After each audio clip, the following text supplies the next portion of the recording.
Akan jadi begitu.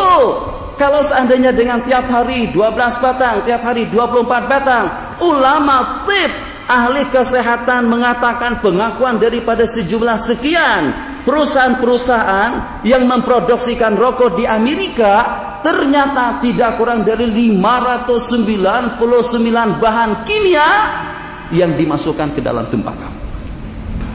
Jangan heran kalau ada dengan Tuan Guru di Mesir mengatakan di sini dengan fatwa daripada Dr. Abdul Sabur Syahin, daripada ulama Mesir yang masih hidup. Fatwa Anda sebutkan pada halaman berapa ada di dalam kitab. Jasidin, merokok bukan lagi hukumnya makruh, bukan lagi hukumnya haram. Justru dengan merokok itu adalah termasuk daripada dosa besar, dan perokok itu adalah salah seorang daripada mujrim, penjahat, yang lebih jahat daripada penzina, yang lebih jahat daripada pencuri, yang lebih jahat daripada peminum arak.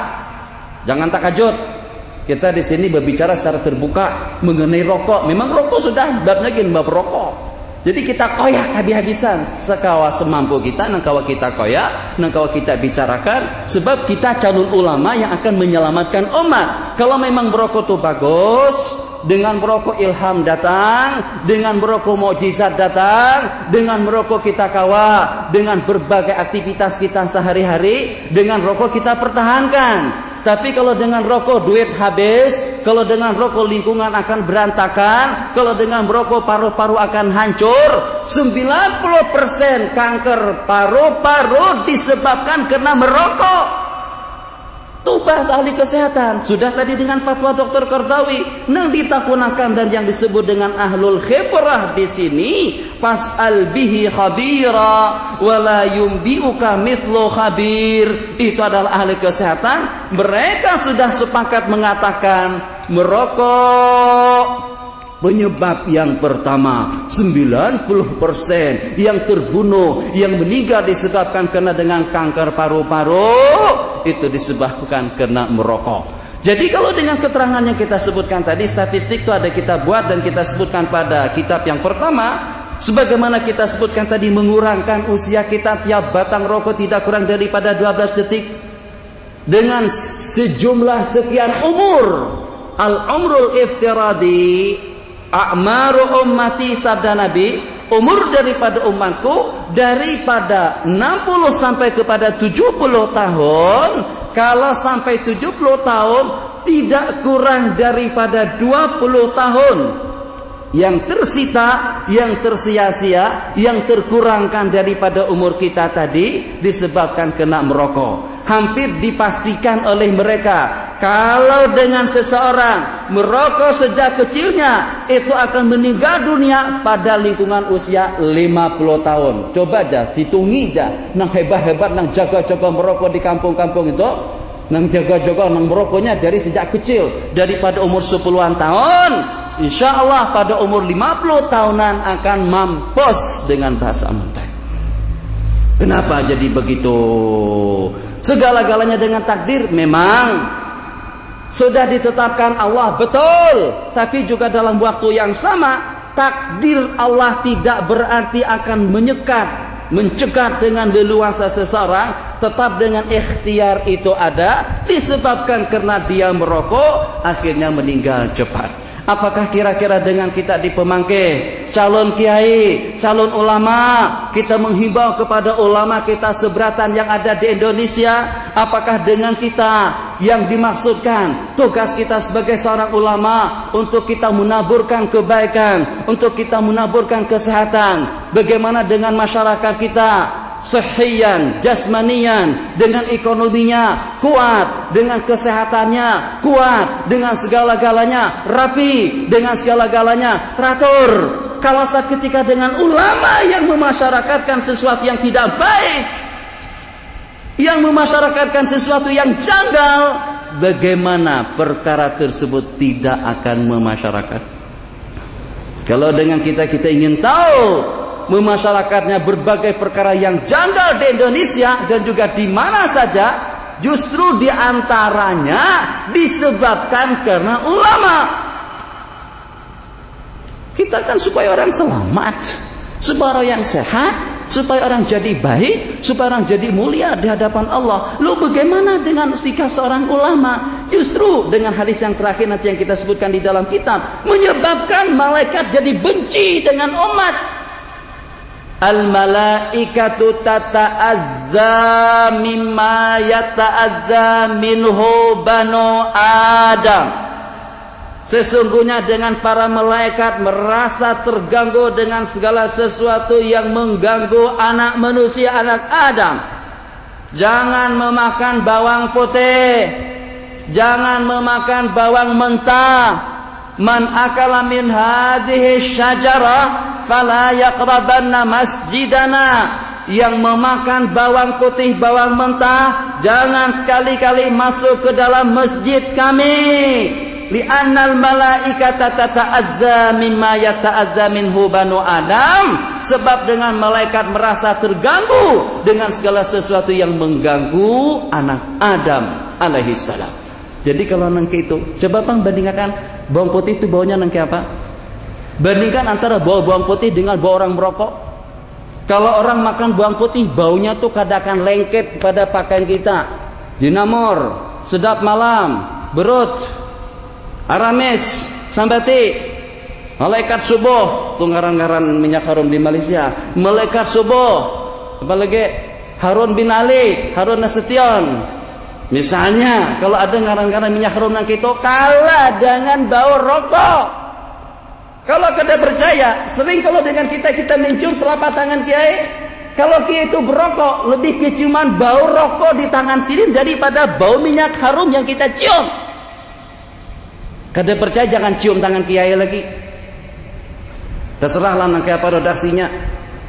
Bukan kita geram, tapi kita ingin menyelamatkan.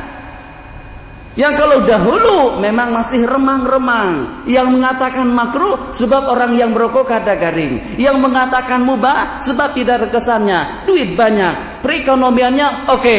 Yang mengatakan haram sebab karena sakit. Yang mengatakan haram sebab mengganggu dengan kestabilan ekonominya. Yang mengatakan haram dengan berbagai gangguan yang menimpanya. Ini pendapat dahulu. Wah, yang ini ulama sudah sepakat. Merokok menyebabkan kepada sejumlah sekian puluh. Ada yang mengatakan 60 macam penyakit. Ada yang mengatakan lebih daripada 100 macam penyakit. Di Indonesia dengan penelitiannya tidak kurang daripada 250 racun yang ada di dalam rokok. Allahu Akbar. Nanti apa kisah supaya jangan salah tafsir dan supaya jangan sampai salah bawa informasi. Bagaimana sih dikatakan dengan rokok, dengan perokok tadi itu lebih jahat daripada peminum arak? Hati-hati kalau tak salah membuat bermaksiat Anda diserang orang pulang. Menurut Sidin lebih sadis daripada orang minum arak. Nangka ini hujahnya, nangka ini alasannya. Kalau dengan orang minum arak yang teler inya seorang, diminumnya banyak mamposinya, diminumnya banyak matinya. Sidin dah ya. Jad Profesor Dr. Abdul Sabur Syahin celaka 60, biarin dia mati kalau waktu dia terlibat dengan narkoba atau terlibat dengan minuman keras.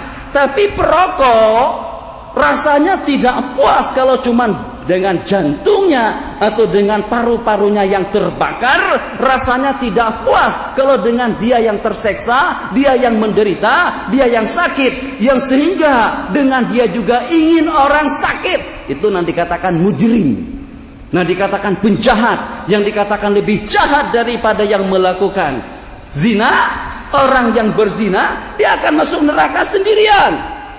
Orang yang merokok menyebabkan orang jadi sakit, yang kita sebut dengan perokok pasif.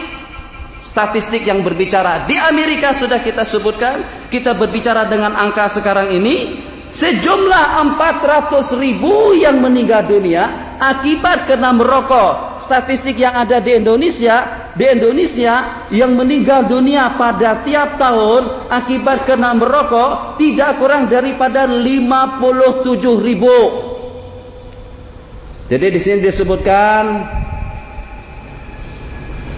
sekitar 57.000 orang mati kena merokok. Ini di Indonesia 57. Ini angka ini kada bujur. 57.000 saja.